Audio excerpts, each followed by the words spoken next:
네, 안녕하세요. 주도현입니다. 오늘 6월 25일 일요일이고요. 오늘 리플을 살펴볼 건데요. 자, 비트코인도 여기 기사에도 나와 있듯이 올해 들어 80% 상승하면서 주말 사이 4천만 원 돌파에 성공을 했습니다. 알트코인들도 이 시장의 흐름에 힘입어서 엄청난 상승력을 보여주고 있는 코인들이 많은데, 자, 리플은 안타깝게도 이 상승 흐름에 탑승하나 싶었지만 이내 전부 그 상승분을 반납해 버렸죠.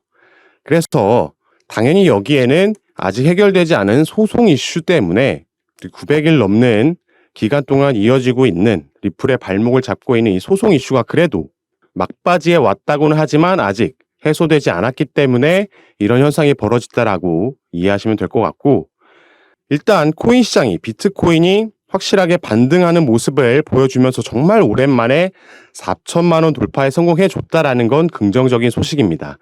이게 추후에 리플의 약재가 소송 리스크가 해소됐을 때 당연히 이렇게 시장 상황이 긍정적으로 받쳐줘야지 그 이후에 나올 상승력에도 시너지를 가져가 줄 수 있을 거라고 보고 있기 때문에, 일단은 어떤 이슈로 어떤 재료로 지금 코인 시장에 이렇게 반등장이 형성이 됐는지 같이 한번 살펴보도록 하겠습니다. 자, 강력한 호재가 여러분들 많이 들어보셨겠지만 저번 주에 나와줬고 이후에 줄줄이 여기서 파생되는 연장선상에서의 호재들도 나오고 있습니다. 그리고 여기에 나와 있듯이 파월 의장, 연준의 파월 의장의 발언도 한몫을 했다라고 볼 수 있겠는데요. 우선 이 파월 의장이 어떤 발언을 했는지부터 같이 한번 살펴보도록 하겠습니다. We do see payment stablecoins as a form of money. 파월 의장은 화폐 신뢰의 원천은 중앙은행이라며, 자, 이 부분입니다. 일단 이 가상자산, 암호화폐, 코인을 그중에서는 뭐 특정해서 스테이블 코인이라고 얘기하긴 했죠. 스테이블 코인을 하나의 화폐로서 인정하는 발언을 한 거고요. 추가로 이 화폐 신뢰의 원천은 중앙은행이다라는 언급을 했습니다. 자, 그래서 이게 CBDC로 이어지면서 당연히 지금 여러 국가의 중앙은행에서 CBDC 도입을 준비하고 있는데, 최근에 뭐 영국, 콜롬비아, 싱가포르까지 연이어서 그 기술 파트너로 리플을 채택하고 있다라는 점이 상당히 긍정적이라고 볼 수 있겠습니다. 자, 그래서 일단 오늘 영상에서는 가장 먼저 코인 시장 전체에 찾아온 대형 호재 먼저 어떤 이슈들이 더 뒤이어서 나오고 있는지 살펴보고요. 다시 리플로 돌아와서 이 소송 관련 이슈 짚어보도록 하겠습니다. 여러분들은 오늘 영상 본격적으로 시청하시기 전에 밑에 있는 구독과 좋아요 버튼 한 번씩만 눌러주시면요, 제가 이렇게 영상 제작하는 데 큰 힘이 된다라는 점 말씀드리고 바로 호재 소식부터 살펴보도록 하겠습니다. 자, 블랙록이라는 미국 뉴욕의 월가에 있는 세계 최대 규모의 자산을 운영하고 있는 자산 운용사죠. 이 블랙록이라는 기업이 굴리고 있는 자산만 해도 우리나라 돈으로 1경이 넘는다라고 합니다. 엄청난 거물이라는 걸 우리가 알 수 있고, 이런 엄청난 기관 세력에서 이제 비트코인 현물 ETF를 신청했다라는 소식에 코인 시장 전체가 하락을 멈추고 반등세로 돌아설 수 있었던 겁니다. 자, 지금까지는 이 부분을 승인할지 반려할지 그 결정권을 가지고 있는 SEC, 미국의 증권거래위원회에서는 투자자 보호를 담보하지 못한다는 이유로 지속적으로 이 비트코인 현물 ETF 승인을 반려해 왔었습니다. 자, 그런데 이번에는 이 ETF를 신청한 주체 자체가 이전처럼 암호화폐 기업이 아닌 이 월가의 거물 블랙록이고, 그 내용도 기존 암호화폐 펀드들이 제시했던 것들보다 이 투자자 보호와 관련해서 훨씬 더 좋은 장치를 담보하고 있기 때문에 현재까지는 SEC로부터 승인받을 가능성이 상대적으로 이전보다 훨씬 더 높아진 상황에 그 기대감이 시장에 반영이 되고 있는 겁니다. 자, 블랙록이라는 기업이 비트코인 현물 ETF 출시를 신청했다라는 것 자체만으로도 엄청난 일이지만, 더 긍정적인 건 지금까지 블랙록이 SEC에 ETF 출시 신청을 했던 576건들 중에서 단 한 건을 제외하고 575건이 전부 승인을 받아냈습니다. 그 승인율이 무려 99.9%가 넘는다라는 거죠. 그리고 이 블랙록 같은 경우에는 이전에 올해 1월 달에 이미 블랙록 산하에 있는 이 올로케이션 펀드라는 곳에 비트코인을 그 포트폴리오에 추가했습니다.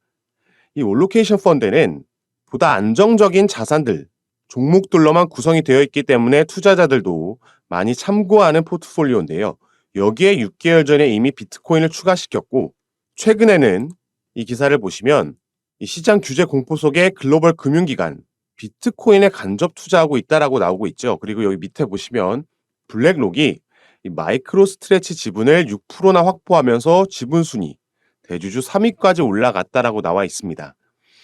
이 마이크로 스트레치의 지분을 늘렸다라는 게 바로 비트코인에 간접 투자를 하고 있다라는 건데요.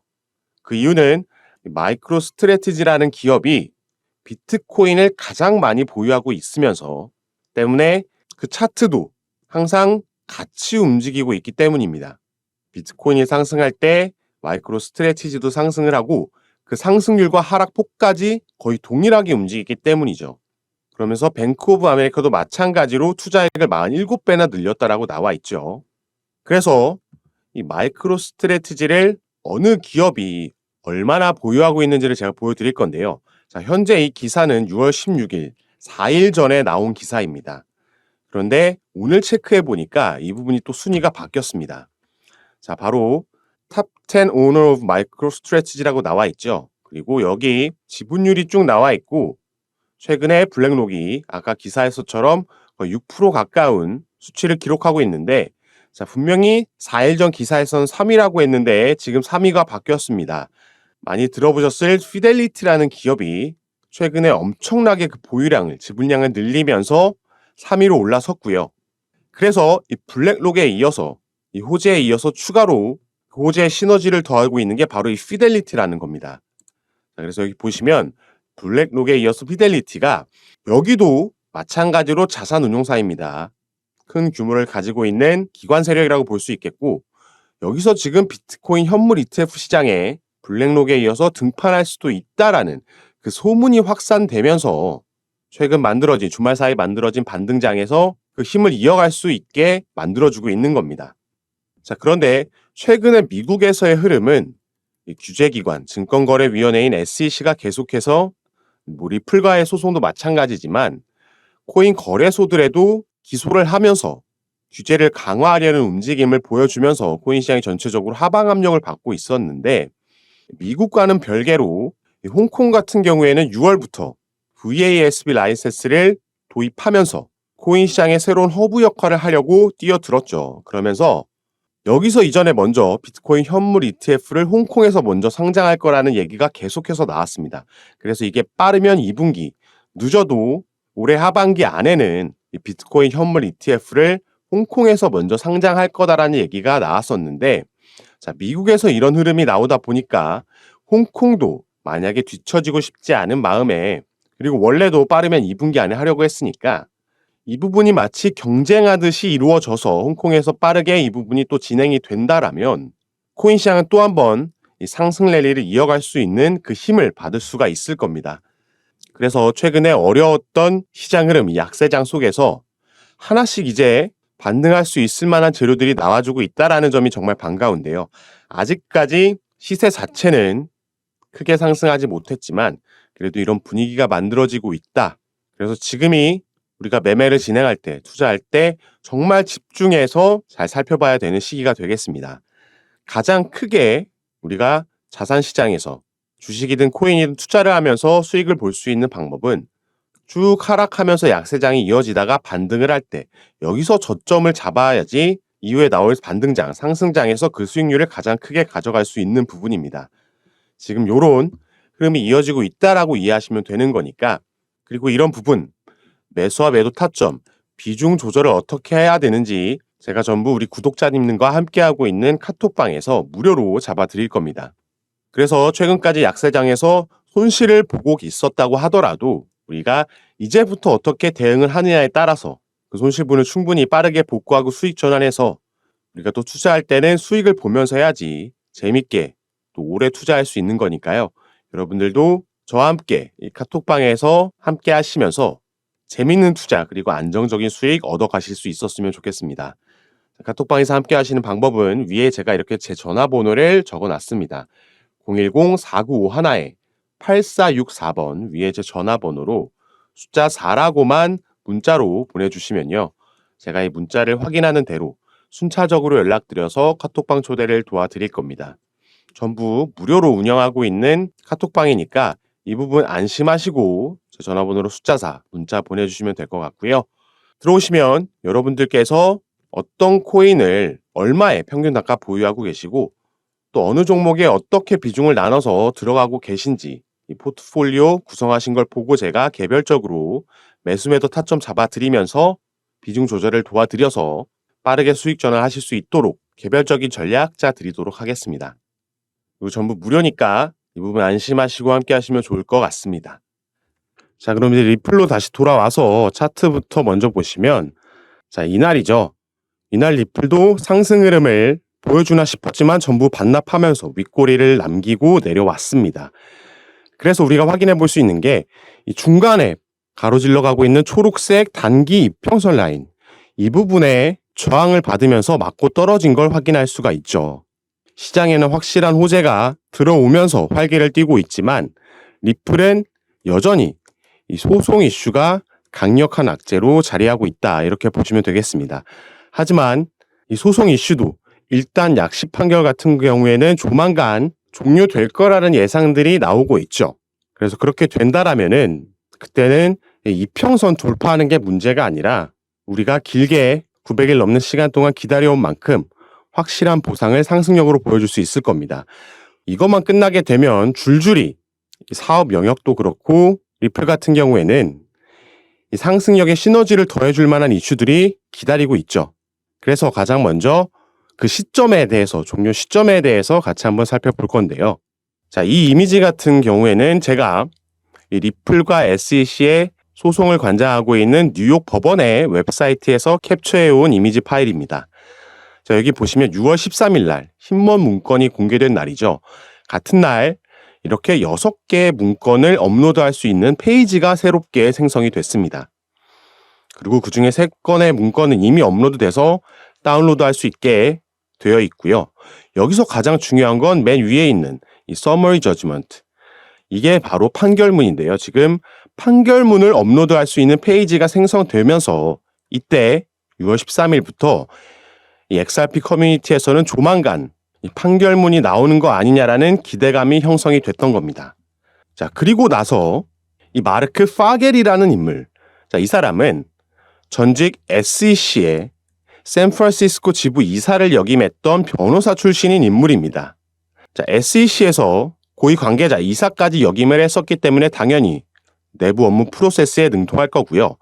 변호사 출신이기 때문에 법원에 대한 이해도도 높겠죠. 자, 이런 사람이 이 소송 종료 시점에 대해서 판결문이 나올 만한 시점에 대해서 본인의 트위터에 이렇게 견해를 남겼습니다.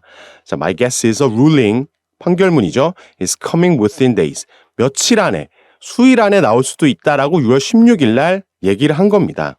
그래서 당연히 이 기대치는 점점 높아져 갔는데 이런 기사도 나왔죠. 자, 7월 1일이 July 1st가 7월 1일이죠.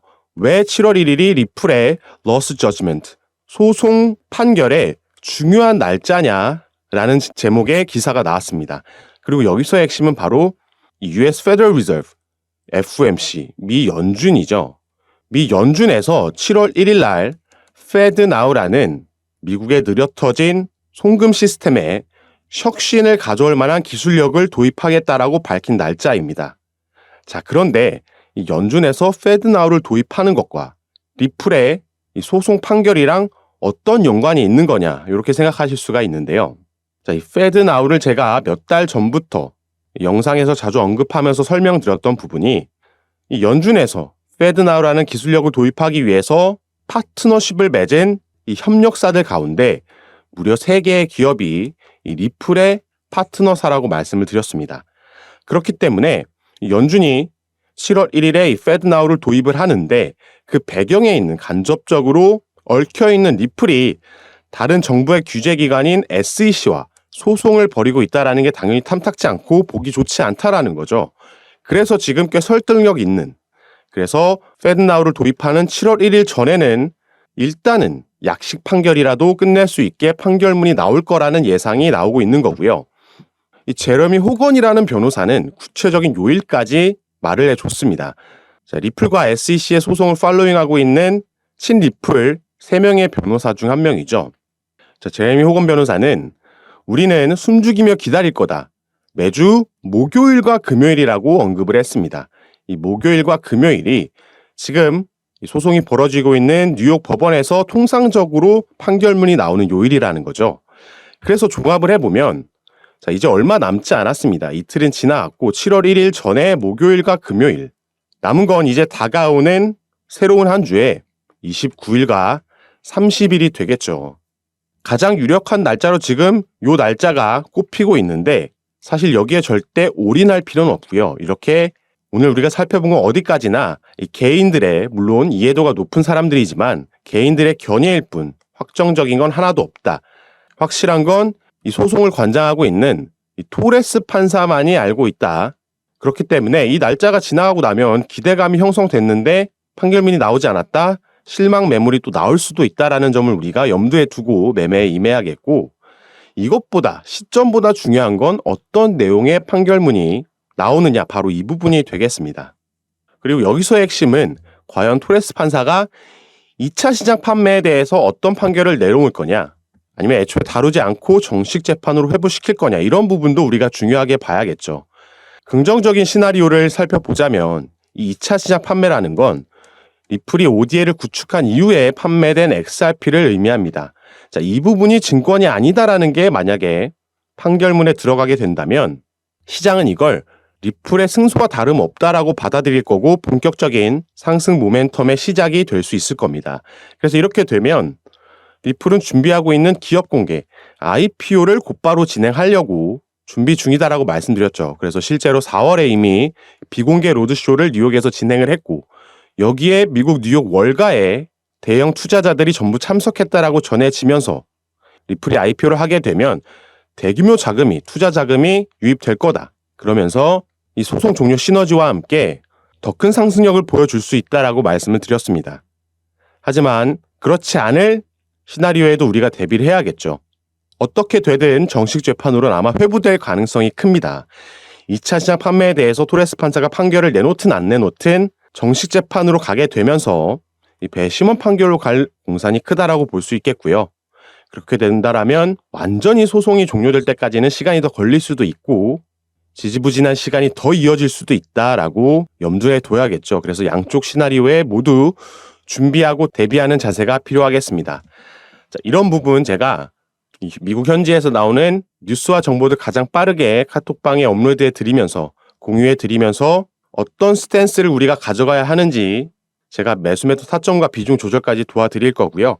아까 말씀드렸듯이 전부 구독자님들과 함께하고 있는 저희 카톡방에서 도와드릴 겁니다. 참여하시는 방법은 위에 제 전화번호 010-4951-8464번 제 전화번호로 숫자 4라고만 문자 남겨주시면 제가 확인하는 대로 초대를 도와드릴 거고요. 다시 한번 말씀드리지만 전부 무료로 금전 요금 일치 없이 운영하고 있는 카톡방이니까 이 부분 안심하시고 제 전화번호로 숫자 4 문자 보내셔서 혼자서 답답해 하시면서 불안해하지 마시고요. 최대한 수익률을 높게 가져갈 수 있는 대응 방안, 그 전략 개별적으로 짜드릴 거니까 받아보시면서 투자 판단에 참고하시면 좋을 것 같습니다. 자, 그럼 오늘 영상도 끝까지 시청해 주셔서 너무 감사드리고요. 여러분들의 성공 투자 진심으로 기원하겠습니다. 감사합니다.